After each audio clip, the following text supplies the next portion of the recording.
नमस्कार दोस्तों, आज स्वरा नहीं, स्वरा की मॉम आपको बहुत हार्ट टचिंग कहानी बताने वाली है। बहुत ही खूबसूरत और रियल कहानी है। तो चलिए आपको कहानी सुनाने के लिए रेडी हो जाइए।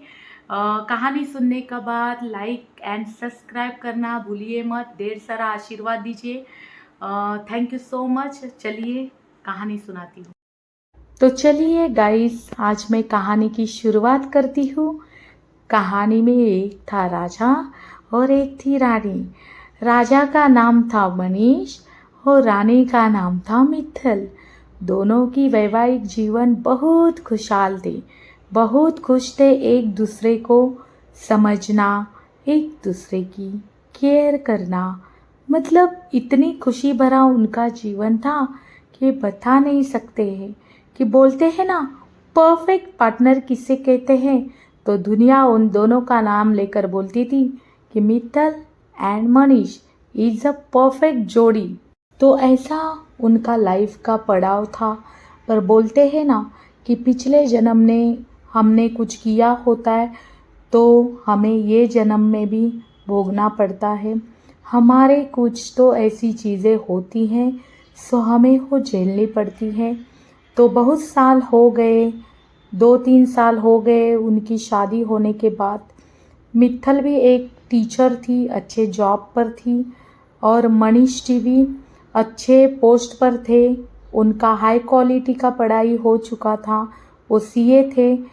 दोनों अच्छी जॉब पर जाते थे और उनकी फैमिली, मनीष जी की भी फैमिली उनको प्रेशर करने लगी और मित्तल जी के पेरेंट्स भी उनको बहुत प्रेशर करने लगे कि अब अपनी फैमिली को पूरा करिए और पूरी फैमिली होनी चाहिए, हमें भी नाना नानी दादा दादी बनना है।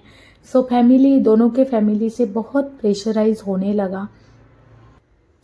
सो उन्होंने फिर डिसाइड किया कि हमें हमारी लाइफ पूरी करने के लिए एक नन्हा सा मेहमान हमारे लाइफ में आना चाहिए। सो उन्होंने उसके बाद वो ट्राई करने लगे कि बेबी हमारे घर में जल्दी से जल्दी आए।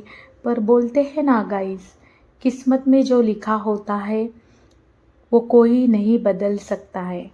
ना हम ना आप, वो सिर्फ ईश्वर ही बदल सकता है और उसका लिखा हुआ कोई चेंज नहीं कर सकता। हम चाहे कितनी भी कोशिश करें, जो होने वाला होता है वो हो ही जाता है। सो उन्होंने बहुत ट्राई किया, बहुत से डॉक्टर के पास जाते थे, बहुत सारे मंदिरों के पास जाते थे।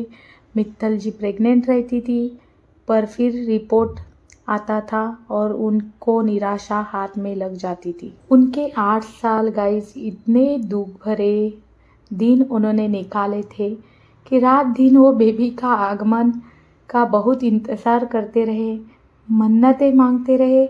हर मंदिर में जाकर उन्होंने मन्नत मांगी होगी। ऐसा कोई मंदिर नहीं रहा होगा जिसमें वो चले नहीं होंगे। हर वह कोशिश पूरी की, हर वो डॉक्टर से ट्रीटमेंट लेने की कोशिश की। पर जो किस्मत पे लिखा होता है ना, वही होता है, हम उसे बदल नहीं सकते।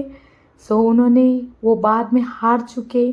गाइस इतनी सारी ट्रीटमेंट लेने के बाद वो हताश हो गए और 8 साल हो गए ऐसा करते करते।